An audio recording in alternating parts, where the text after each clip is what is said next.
Mais uma vez, vocês estão felizes? Amém. Amém. Queridos, você que trouxe Bíblia, abra comigo em Mateus, no capítulo 13, do versículo 24 ao 30.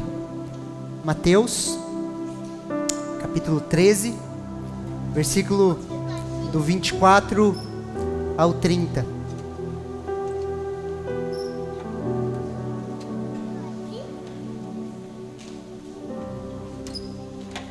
Olha o que a palavra de Deus nos ensina, queridos. Jesus lhes propôs outra parábola, dizendo: o reino dos céus é semelhante a um homem que semeou boa semente no seu campo. Mas enquanto todos estavam dormindo, veio o inimigo dele, semeou o joio no meio do trigo e foi embora. E quando as plantas cresceram e produziram frutos, apareceu também o joio. Então os servos do dono da casa chegaram e disseram: patrão, o senhor não semeou boa semente no seu campo? De onde então vem o joio? Eles, porém, lhes responderam: um inimigo fez isso. Mas os servos lhe perguntaram: o senhor quer que a gente vá e arranque o joio? O dono da casa respondeu: não, porque ao separar o joio, você também poderá arrancar, vocês também poderão arrancar também com ele o trigo. Versículo 30.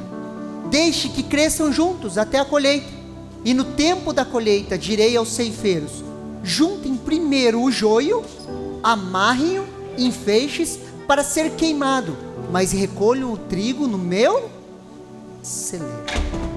Amém? Queridos, aqui nós lemos a parábola do joio e do trigo. Quando você vai olhando e lendo os evangelhos, queridos, Jesus, ele falava por parábolas. Ele sempre ensinava e falava por parábolas. E para os seus discípulos, queridos, algumas dessas parábolas, ele trazia a sua interpretação. Ele explicava e falava os mistérios do reino de Deus. E assim continua até hoje, queridos. Jesus, ele compartilha os seus mistérios com os seus discípulos. Muitas coisas, queridos, que Jesus fala com você, enche o teu coração, traz a revelação. Se você contar para alguém que não tem a mesma fé que você, o que ele vai falar? É louco. Ou você já tentou falar alguma coisa que Deus tem falado com você, com alguém que não nasceu de novo? A pessoa fica te olhando assim, ela não está entendendo nada do que você está falando. Você fala: ué, como que não entende? Você tenta explicar, por quê? Porque Jesus, ele fala e revela os seus mistérios aos seus discípulos. E nós somos discípulos de Jesus. Posso ouvir um amém? Você é discípulo de Jesus? Sim ou não? Então tem mistérios, queridos, tem revelações da parte dele para mim e para a sua vida, queridos. Coisas que a multidão lá fora não entende. Coisas que as pessoas não entendem. Quando você toma certas atitudes, algo que Deus fala com você, alguma revelação que Jesus coloca no teu coração, algo para você viver, algo para você fazer, queridos, não espere que as pessoas entendam. Não espere que as pessoas entendam. Quando Deus te dá uma revelação, queridos, te revela algo, manda você fazer alguma coisa, não espere a aprovação das pessoas. A maioria, a grande maioria, ela não vai te entender. Ela não vai compreender.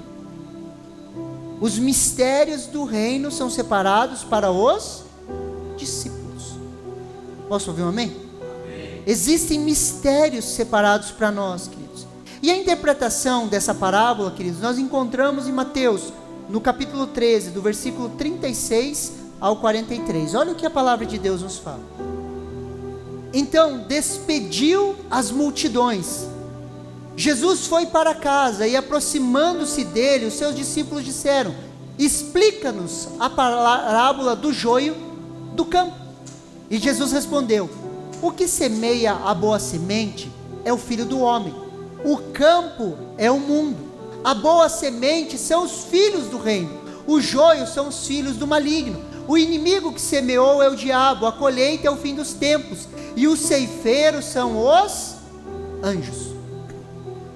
Pois assim como o joio é colhido e jogado no fogo, assim será no fim dos tempos. O Filho do Homem mandará os seus anjos, que ajuntarão do reino todos os que servem de pedra de tropeço, e os que praticam o mal, e os lançarão na fornalha acesa, ali haverá choro e ranger de dentes. Então os justos resplandecerão como o sol no reino do seu Pai. Quem tiver ouvidos, ouça. Quem tiver ouvidos, ouça. Queridos, existe a boa semente, e essa semente foi semeada a princípio pelo Filho do Homem. Queridos, existe a boa semente. Posso ouvir um amém? Existe a boa semente. Queridos, nós podemos pegar uma semente, queridos, e nós olharmos e pensarmos o quê? Somente uma semente. Só que nós podemos pegar aquela semente e falar o quê? Isso é uma árvore. Sim ou não? Ou eu posso pegar uma semente e falar o quê? Isso aqui é uma floresta. Sim ou não? O potencial de uma semente é se reproduzir, se reproduzir, se reproduzir, até se transformar em uma floresta. Esse é o poder de uma semente. A semente contém tudo no DNA dela, queridos, para crescer, frutificar e multiplicar. E existe uma boa semente, queridos. Olha o que Mateus 13, 37 nos fala. Jesus respondeu: o que semeia a boa semente é o Filho do Homem.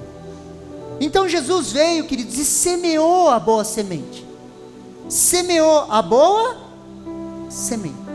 E eu e você, queridos, hoje fomos delegados, recebemos essa função de semear a boa semente. Jesus semeia, queridos, a boa semente na vida dos 12 apóstolos, que continuaram a semear, queridos, continuaram a semear, até o Evangelho chegar a mim e a sua vida. Sim ou não? Olha o que João, capítulo 14, versículo 12 nos fala. Em verdade lhe digo, que aquele que crê em mim, fará também as obras que eu faço, e outras maiores fará, porque eu vou para junto do meu Pai. Presta atenção aqui, existe uma promessa para mim e para você. A promessa é o que, querido? Você crê em Jesus, sim ou não? Você crê que Jesus é o Filho de Deus, sim ou não? Se você crê que Jesus é o Filho de Deus, queridos, Ele te chama para fazer as obras que Ele fez e ainda maiores. As obras que Ele fez e ainda maiores. Pastor, é possível fazer aquilo que Jesus fez? Sim, queridos, está escrito, foi delegado sobre as nossas vidas. Quer ver um exemplo? Jesus era o único que semeava a boa semente, sim ou não? Quando Ele estava na terra, sim ou não? Ele não foi ao Pai? E Ele enviou o Espírito Santo sobre a face da terra em Pentecostes, sobre os 120, sim ou não? Daqueles 120 não nasceu a igreja? Sim ou não? A igreja começou com aqueles 120, queridos, tomou, queridos, e hoje são bilhões de pessoas que creem em Jesus. Se esse bilhão de pessoas, queridos, continuar semeando a boa semente, queridos, não é melhor que uma só pessoa? Estamos ou não estamos fazendo obras maiores que Ele fez? Hoje nós podemos estar aqui orando por cura por pessoas, sim ou não? E existem pessoas no redor do mundo, queridos, orando por cura.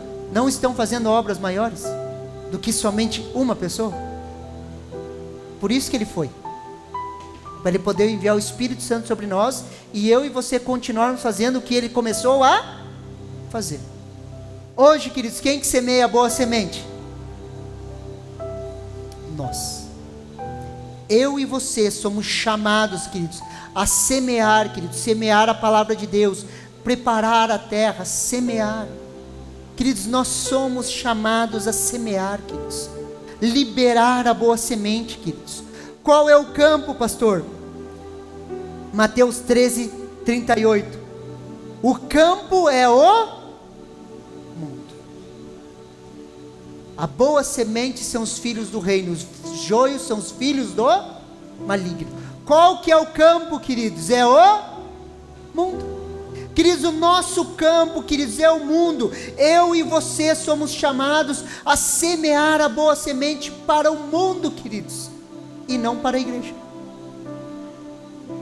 O campo é o mundo. Queridos, nós temos que focar lá fora. A igreja, queridos, é a única instituição que não trabalha para os de dentro, trabalha para os de fora. Nós temos que olhar lá para fora, queridos, e falar o quê? Nós vamos alcançar as nações. Fala um amém aí para mim achar que você está acreditando. Queridos, nós temos o potencial de alcançar as nações, queridos. Com a boa semente, queridos, nós podemos alcançar essa colônia, nós podemos alcançar São Luís do Purunã, Campo Largo, Porto Amazonas, os Campos Gerais, queridos. Nós temos esse potencial, queridos, de semear lá fora, queridos. Quando nós ouvimos a palavra de Deus aqui, queridos, nós somos impulsionados ao quê? A semear a boa semente lá fora. Aonde que é o campo? É o mundo, queridos. Glória a Deus, aleluia. Só que muitas vezes nós nos esquecemos e nos trancamos aqui dentro, queridos. E nós temos o nosso jeito de falar, o nosso jeito de se vestir, os nossos glória a Deus, os nossos aleluia. E nós esquecemos das pessoas que estão lá fora. Nós nos acomodamos, queridos, dentro da igreja.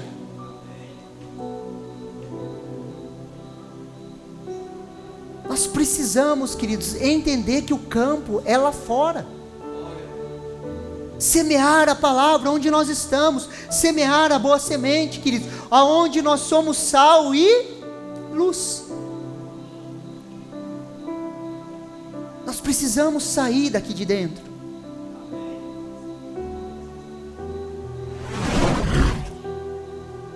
Quando a gente perde a visão lá de fora, queridos, sabe quando a gente perde a visão lá de fora?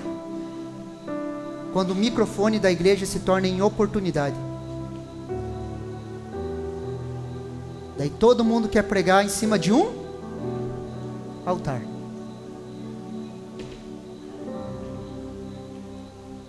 Se todo mundo quiser pregar e cantar aqui dentro, queridos, a gente tinha que inverter, fazer o altar assim, daqui para lá, e colocar 2 cadeiras aqui. Você está entendendo?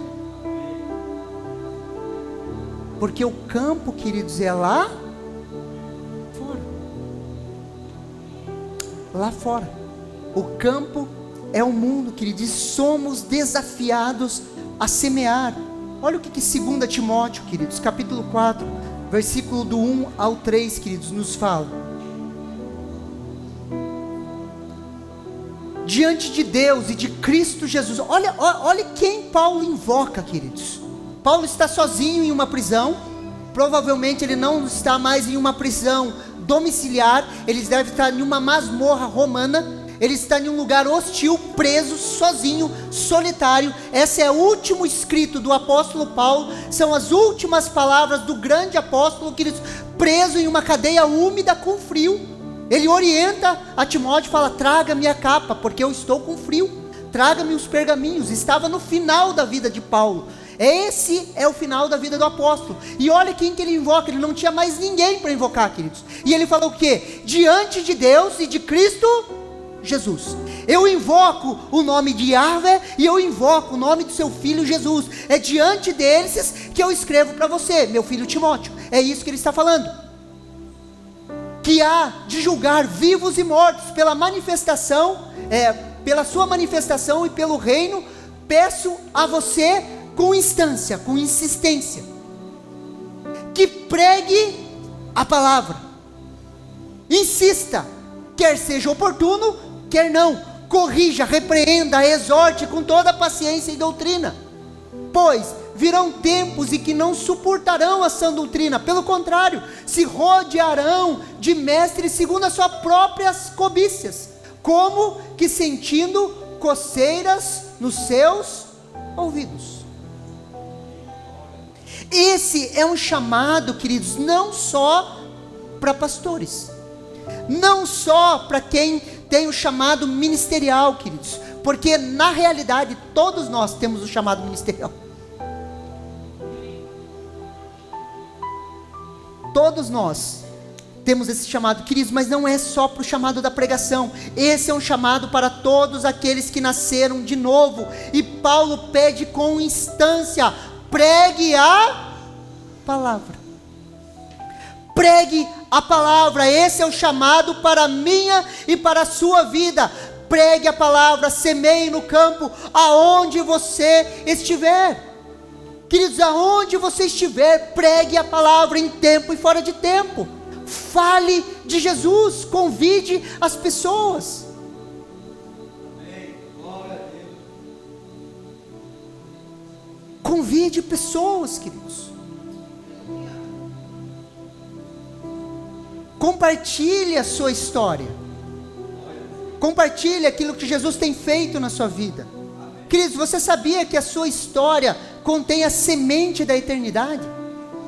No seu testemunho, na sua história, na sua transformação de vida, queridos, existe a semente da eternidade. Quando testemunhamos aquilo que Jesus fez em nós, queridos, a semente da eternidade é plantada no coração das pessoas que te ouvem.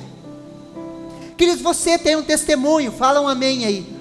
Você tem algo que Jesus fez, você tem uma história. Deus está escrevendo uma história com a sua vida. Deus tem uma história de redenção, de salvação, de cura, de restauração na sua vida. Deus fez milagres por você. Deus te chamou, Deus te escolheu, Deus te tirou de um tremendal, de um lamaçal de pecados. Você tem uma história, e quando você começa a testemunhar dessa história, queridos, o que você faz? Você semeia a semente da eternidade no coração das pessoas. Glória a Deus. Quantas pessoas que você conhece que estão sem esperança, perdidas, correndo atrás do vento? Queridos, a tua história cura.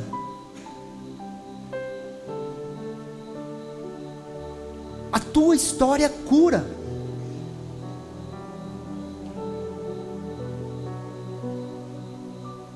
Deus fez algo na sua vida? Grande ou pequeno? Glória.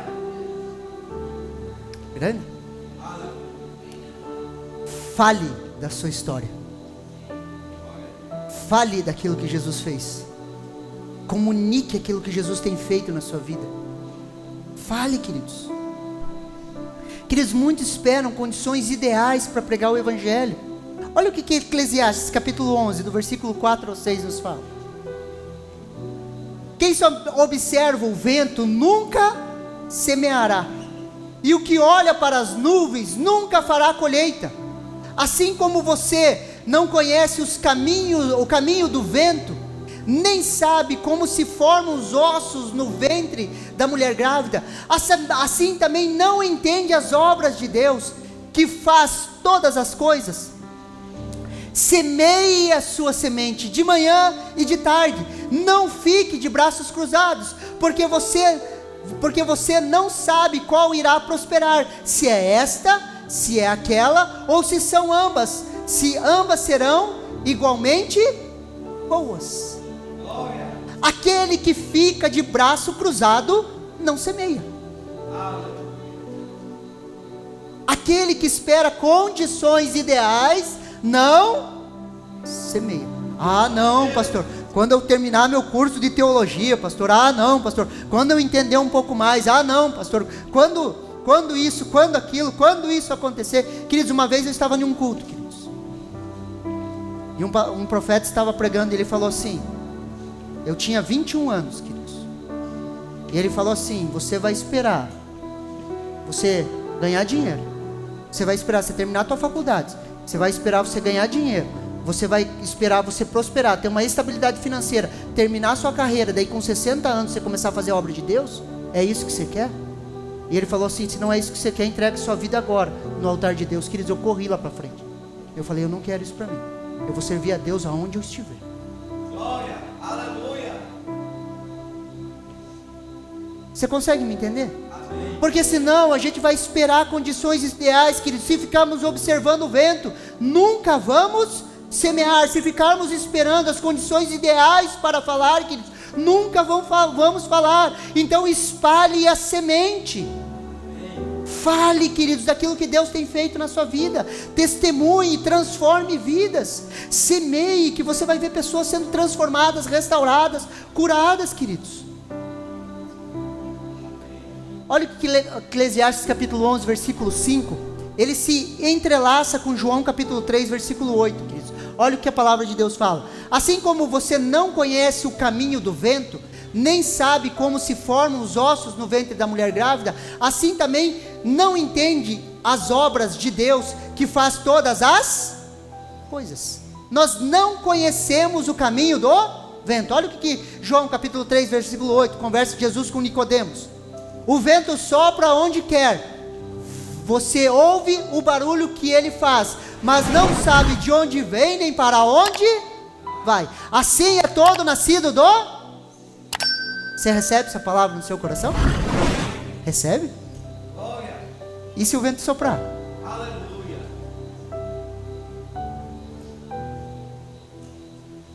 Sabe quando está tudo certinho assim? Construir a minha vida, pastor, está tudo estabilizado. Então vai para outro lugar.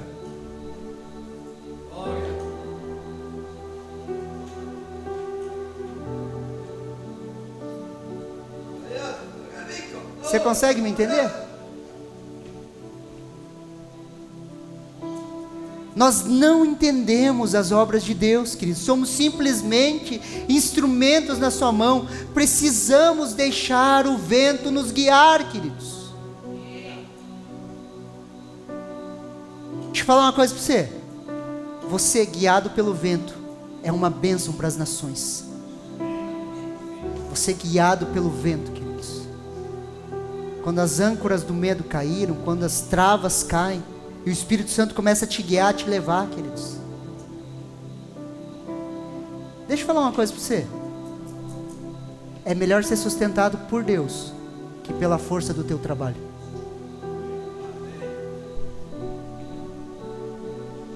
É melhor ser sustentado por Deus do que pela força do teu braço. Até na nossa santidade existe pecado. Trabalhar é bom, pastor? Sempre foi e sempre vai ser. Só que quando se torna um traço de moralidade e inferioridade aos outros, até no nosso trabalho existe pecado.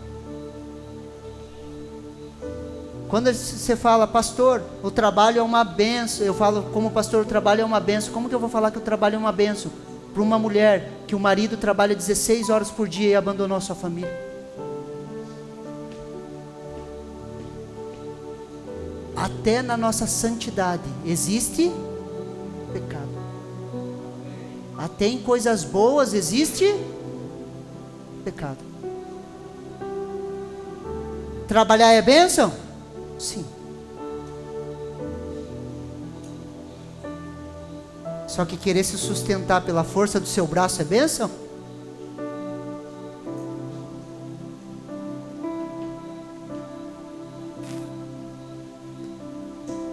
E aqui está o nosso desafio, queridos.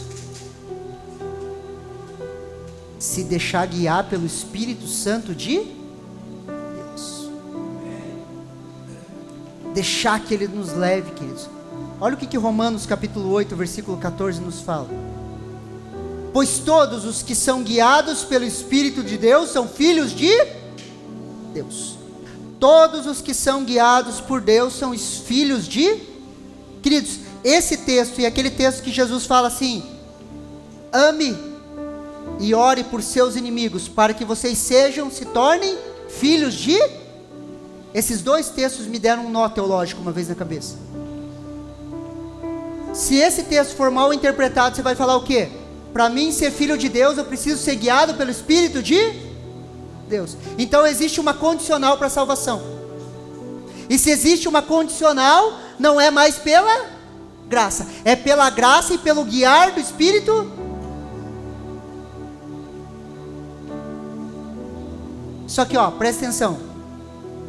Olha o que a palavra filho significa ali, queridos. Quando você pega filhos, queridos, nesse texto, a palavra é ruios, que é raramente usada para filhotes de animal, geralmente usado para descendência humana. Ruios, que nós podemos aplicar como filhos maduros. A palavra que fala assim: todos aqueles que creram e receberam, creram no seu nome, Ele lhes deu poder para se tornarem filhos de Deus. João capítulo 1, versículo 12. A palavra filhos ali é tecno, descendência criança. Filhos, criança. Então quando você nasce de novo, recebe Jesus, você se torna um tecno, um filho pequeno, criança. Quando você se permite ser guiado pelo Espírito Santo, você amadureceu e você se tornou um ruios, um filho de Deus maduro. Todos os que são guiados pelo Espírito de Deus são ruios, filhos maduros de Deus. E aqui que está o nosso desafio, queridos. Nós queremos controlar a nossa vida. Nós queremos ter todas as ações e todas as respostas. Quando Deus nos encurrala, queridos, fala assim, ó, agora você vai tomar uma decisão e eu quero te levar para lá. O que você quer quando você está indo para lá? Você quer uma segurança e uma garantia. Você quer que Deus fale tudo que Ele vai fazer, porque você não quer largar o controle. E Ele vai falar o quê?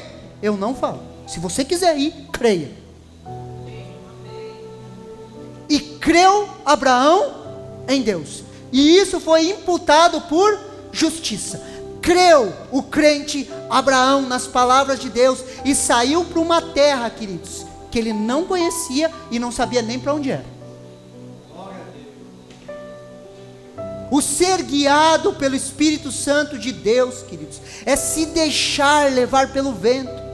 E muitas vezes o vento vai nos levar a semear, queridos, a falar, queridos. Se você se permitir, queridos, por um segundo, diante de pessoas que não conhecem a Jesus, e você falar, Espírito Santo de Deus, o que eu falo para essa pessoa, você acha que não vai falar nada? Se arrisque a fazer. E comece a passar mal na frente do caixa. A hora que está passando as tuas compras, fale, Deus, o que eu falo para essa pessoa? Começa a queimar um troço dentro de você, e você começa a ficar inquieto, você começa a olhar para aquela pessoa, e eu quero que, e se atreva a olhar nos olhos dela. Se atreva um dia, queridos, que você estiver passando as suas compras, a olhar nos olhos daquela pessoa que está passando as suas compras, e perguntar, Deus, o que o Senhor sente por ela? O que o Senhor vê nela? Mas tenha coragem de olhar nos olhos dela. É impossível, queridos, alguém que nasceu de novo não ter um impulso e um agir do Espírito Santo nessa hora.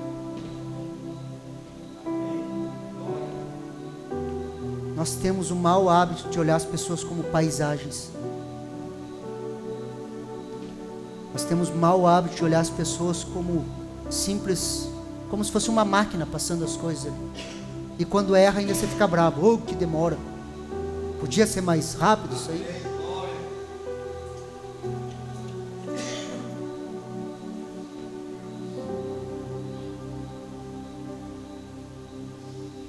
Pastor, mas nós estamos em tempos difíceis, pastor.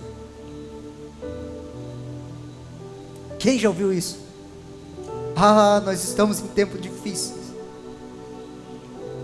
A minha pergunta é simples, quando que foi fácil? Quando que o evangelho assim, nossa, foi fácil assim? Todo mundo assim.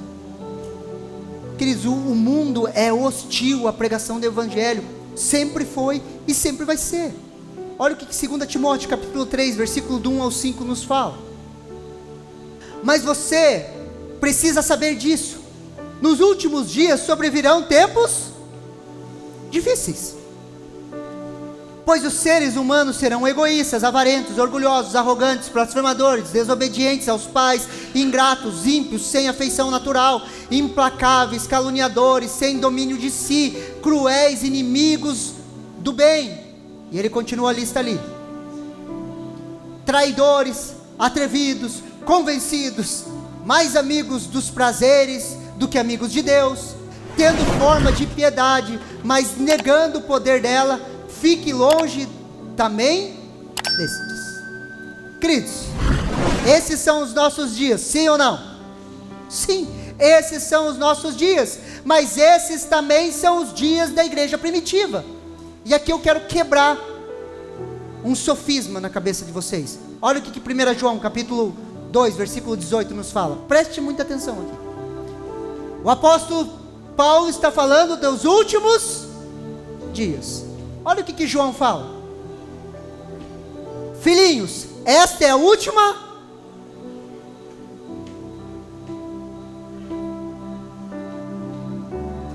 Nos últimos dias, para, querido, ele está falando que é a última hora. Aquela lista era para eles e para nós. Eles estavam já nos últimos dias. Só que nós quebramos e temos um sofisma, que nós achamos que lá era melhor e menos difícil do que hoje. Filhinhos, esta é a última hora, e como vocês ouviram que o anticristo vem, tem gente esperando até hoje, também agora muitos anticristos têm surgido. Não é um, é muitos. Naquela época. Por isso que sabemos que a última... mas agora é pior, pastor. Queridos, lá era difícil, queridos. Lá existiam homens arrogantes, que existem e continuam existindo, de épocas em épocas. Queridos, lá, se você falasse de Jesus, você era morto no Coliseu. Servia de tocha para César. Tocha para iluminar o jardim. Te colocavam em uma estaca, te amarravam, passavam piche, tacavam fogo, simplesmente para você servir de iluminação pública.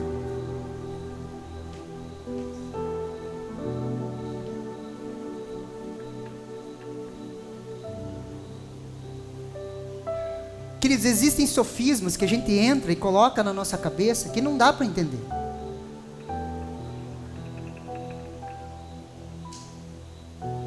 Mesmo com essas dificuldades, isso não impediu que a igreja primitiva semeasse.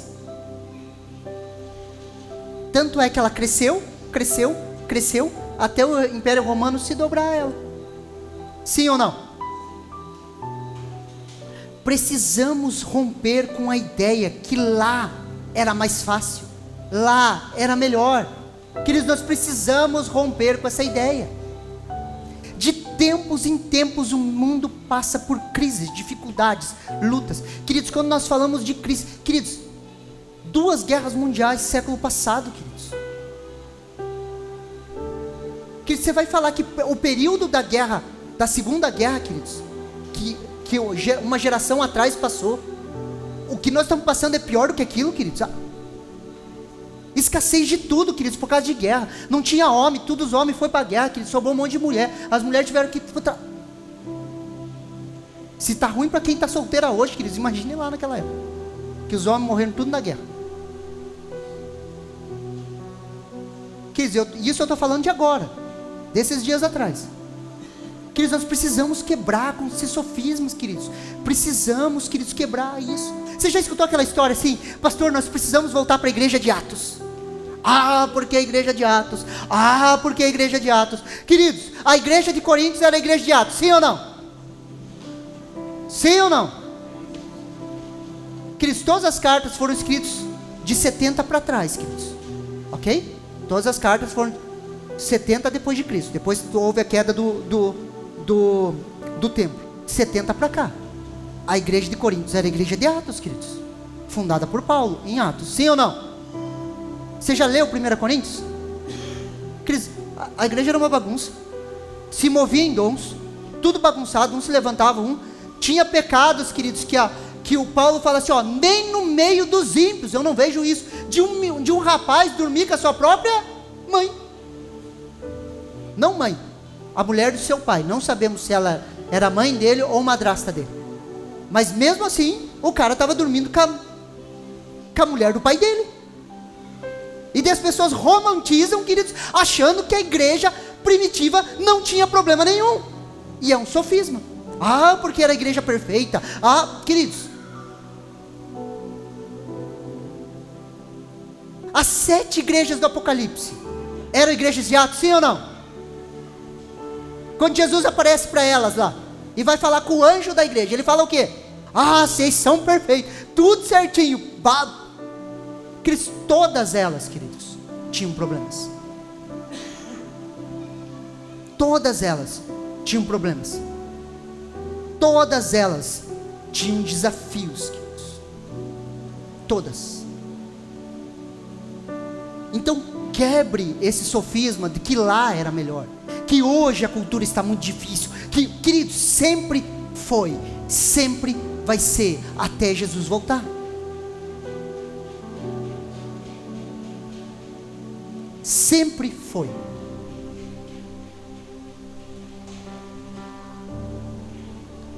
Olha o que João capítulo 4, versículo 34 ao 35 nos fala. Jesus lhes declarou: a minha vontade consiste em fazer a vontade daquele que me enviou e realizar as suas obras. Vocês não dizem ainda, falta 4 meses até a colheita. Eu, porém, lhes digo: levantem os olhos e vejam os campos, pois já estão maduros para colheita. Os campos, na época de Jesus, já estavam maduros para a colheita, queridos. As sementes estão brotando. Precisamos levantar os olhos. Presta atenção aqui em mim. Podemos abaixar a cabeça, queridos, e ficar falando: ah, pastor, é difícil, as pessoas não querem, a cultura está contaminada, olha os projetos de lei, olha as coisas que estão acontecendo, olha o crescimento das ideologias, queridos. No Império Romano, queridos, não tinha nem ideologia, queridos, era tudo liberado. Era tudo liberado, era uma bagunça. Ou nós abaixamos os olhos e ficamos falando: ah, é difícil, ou podemos levantar os nossos olhos e ver o quê? Ver que os campos estão prontos, crer que a maior colheita de almas da história está diante de nós. Nós podemos andar de cabeça baixa ou olhar para frente, queridos, e olhar, queridos, os campos estão prontos, queridos. A maior colheita de almas está sobre as nossas, está à frente de nós, queridos. A nossa geração vai ver um avivamento. Levante os olhos, queridos, veja, as pessoas estão sedentas por Jesus.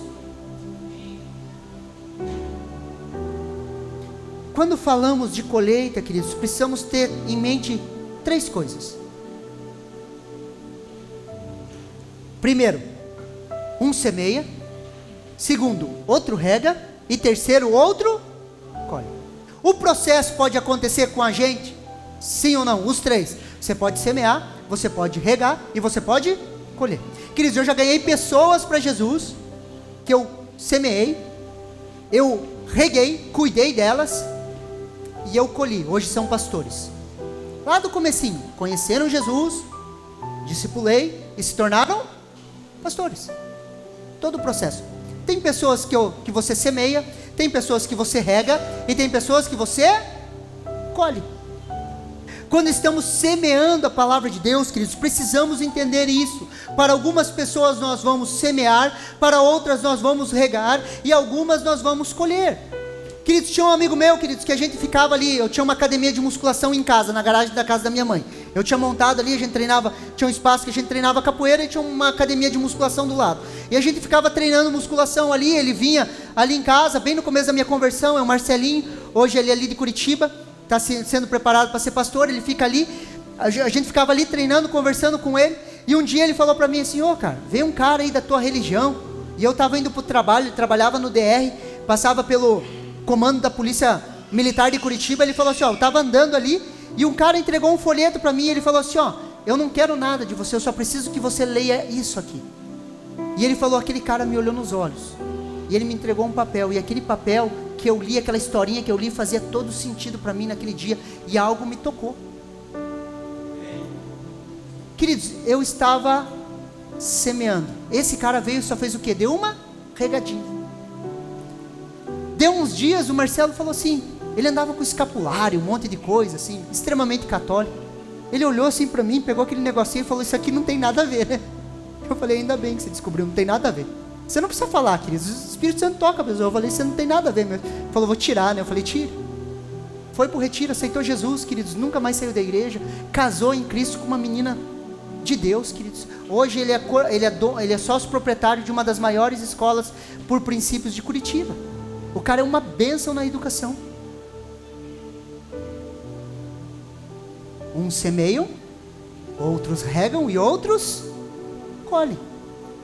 Queridos, quando a gente ia para evangelização de rua, eu sempre reunia a equipe e falava assim: ó, presta atenção, para algumas pessoas você vai semear, Para algumas você vai regar e para algumas você vai colher. Tinha pessoas que você chegava assim, posso conversar com você? Você conhece Jesus? O cara falava assim, nem quero saber. Daí você conversava mais um pouquinho e falava, ele vou te ouvir. Ficava conversando ali, porque conversava um pouquinho dele, quer aceitar Jesus? Não quero, vou embora. O que você fez? Você é meu. Outro, você ia conversar, o cara já começava a chorar, assim, não estou preparado. O que você fez? Você foi? Regou. Você via que o coraçãozinho já estava mais mole. Para uns, você simplesmente chegava assim, posso conversar com você? Eu quero apresentar. Eu conheço, eu preciso de Jesus. Começava a chorar. Você foi e colheu. Uns semeiam, outros regam e outros colhem. O grande problema é que lá vai o crente evangelizar, né? Com a expectativa lá em cima, achando que todo mundo vai aceitar Jesus. E está todo mundo pronto para colher. Vai lá, fala, o primeiro não que ele recebe e volta para casa murcho. Eu não sei fazer isso, nunca mais falar. Queridos, para. Nunca mais faço isso. O pastor fala para a gente fazer, não dá certo mesmo. Não dá certo, não dá. Queridos, uns a gente semeia, outros a gente rega e outros a gente colhe.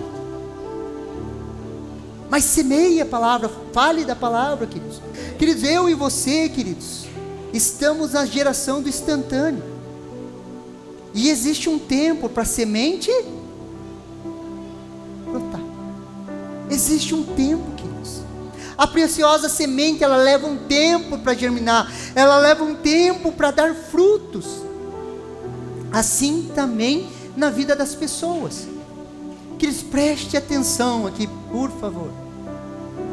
Leva tempo formar discípulos.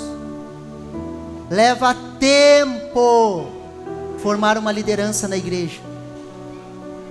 Leva tempo ter discípulos no grupo familiar. Frequentadores de grupo, você pode ter rapidinho. Frequentadores de igreja, você pode ter rápido. Agora, discípulos, queridos, leva tempo. Queridos, o trabalho com pessoas é um trabalho de longo prazo, é tempo. Daí você acha que vai, tempo, mais um pouco. Daí mais um pouquinho de tempo. Daí uma pitada de paciência. Por que os frutos do Espírito são longanimidade, que é um longo ânimo, benignidade, bondade, mansidão, domínio próprio? Por quê, queridos? Porque essas coisas, as coisas do reino, elas levam tempo. A semente, ela vai levar o seu tempo. Só que o que a gente quer? Tudo para... pastora, posso abrir meu coração? Abrir um parênteses aqui, abrir meu coração? Por favor, não chegue mais para mim, as pessoas não querem. Não é verdade isso. Isso é uma mentira. As pessoas, elas têm o desejo de Jesus. Elas são sedentas por Jesus. O grande problema é que elas não sabem. A Bíblia fala que o príncipe desse mundo cegou os seus corações. Cegou. E deixa eu falar uma coisa para você. Você já foi cego. E os seus olhos não se abriram de uma hora para outra. Teve alguém que investiu tempo em você e teve muita paciência com você. E você quer que as pessoas...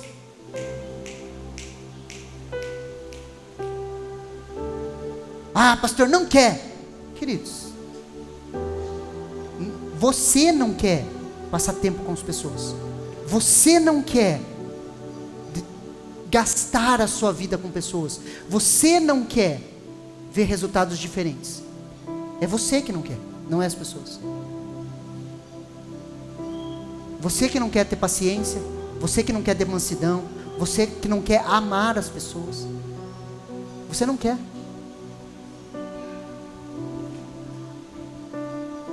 Só estou abrindo meu coração aqui. Mas para você entender, queridos, que leva tempo. Queridos, sabe por que eu falo isso?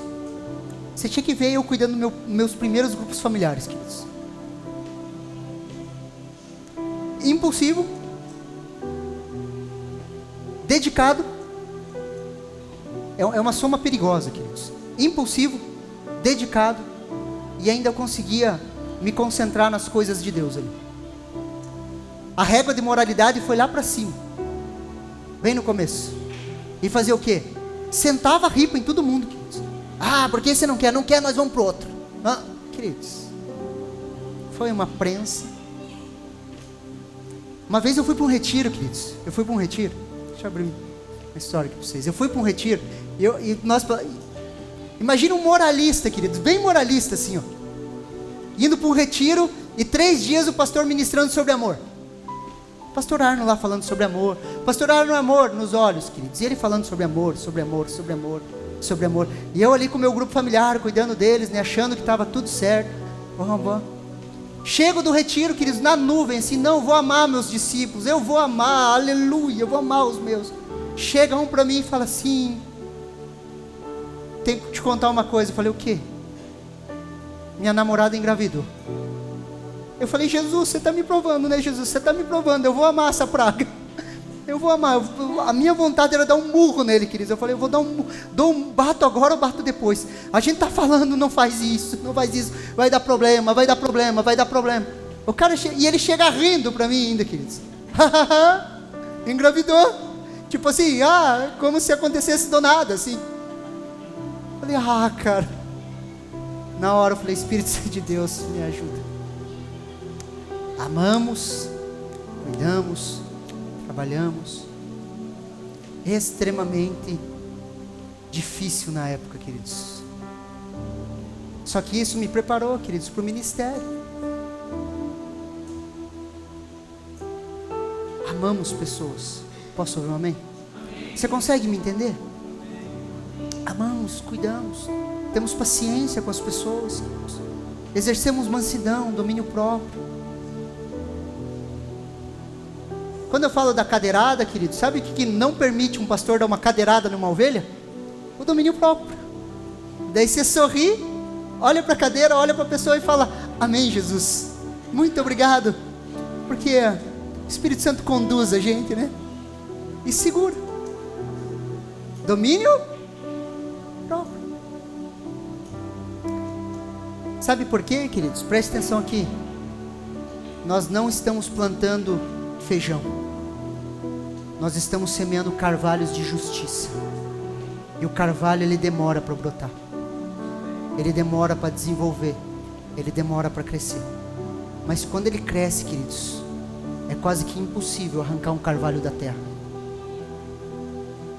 Nós estamos plantando carvalhos, queridos. Semeie, semeie, semeie. Olha o que 2 Coríntios capítulo 9, versículo 6 nos fala. Isto eu afirmo. Aqui, queridos, o que ele está falando aqui, queridos, é a respeito de finanças. Mas eu quero falar o princípio sobre isso.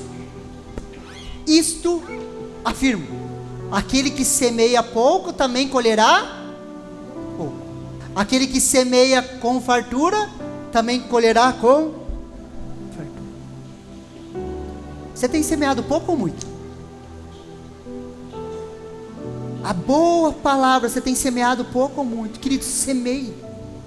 Semeie o máximo que você puder. Libere palavras, queridos. Use tudo aquilo que você pode. Use redes sociais. Use tudo que você puder, mas semeie, querido, semeie, porque aquele que semeia com fartura vai colher. Semeie a palavra de Deus, querido, semeie, use tudo que você tem para semear a palavra de Deus.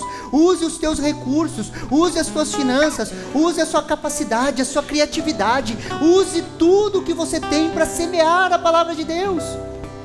Aquele que semeia com abundância vai colher.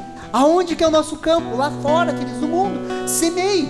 Olha o que Salmo, capítulo 126, do versículo 5 ao 6 nos fala. Os que com lágrimas semeiam, com júbilo ceifarão. Quem sai andando e chorando enquanto semeia, voltará com júbilo, fazendo os seus feixes. Nunca foi fácil carregar a boa semente. Então quebre esse paradigma que lá era melhor e aqui está pior. Ai, pastor, no fim dos tempos. Querido, para, isso não existe. O apóstolo João já tinha falado, nós estamos na última hora. O mundo é mau, sempre foi mau e sempre foi hostil à palavra de Deus. Sempre, queridos, sempre houve perseguição, sempre houve derramamento de sangue, sempre houve, queridos, sempre, sempre, sempre, sempre. Quebre esse sofisma, sempre houve. Então não somos especiais, não estamos em uma geração pior, queridos. As gerações sempre tiveram seus desafios. Queridos, nós estamos em uma colônia menonita, queridos.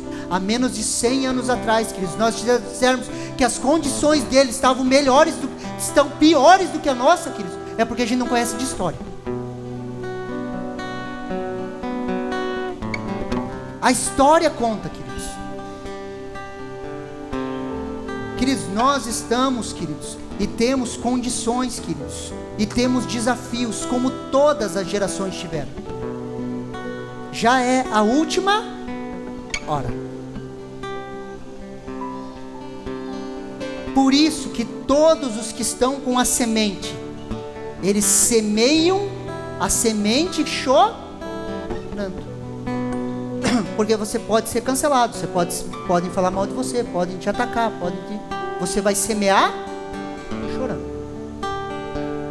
Enquanto você semeia, queridos, de cabeça baixa, chorando, um dia você vai levantar os seus olhos e você vai ver o homem de branco apontando para trás. E quando você olhar para trás, você vai ver os campos prontos. Enquanto você semeia, você chora. O homem de branco vai falar para você, olha para trás. Você vai ver um campo pronto para colher. E você vai começar a colher. E aquele que chorava, hoje traz júbilo de alegria. A noite, o choro pode durar uma noite, mas a alegria vem pela... Vão ter pessoas que nós vamos cuidar, nós vamos chorar com elas, mas um dia nós nos alegramos. Semeie a boa semente. Compartilhe a sua história. Ame as pessoas. Tenha paciência com as sementes. Tenha paciência com as pessoas. Olhe as pessoas como alguém importante. Ah, pastor, mas elas erram, queridos. Você não erra, não?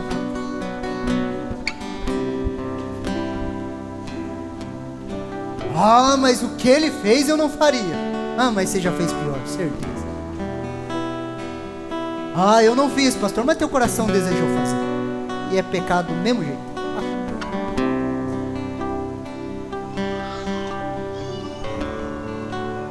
Aquele que semeia com lágrimas, com júbilo,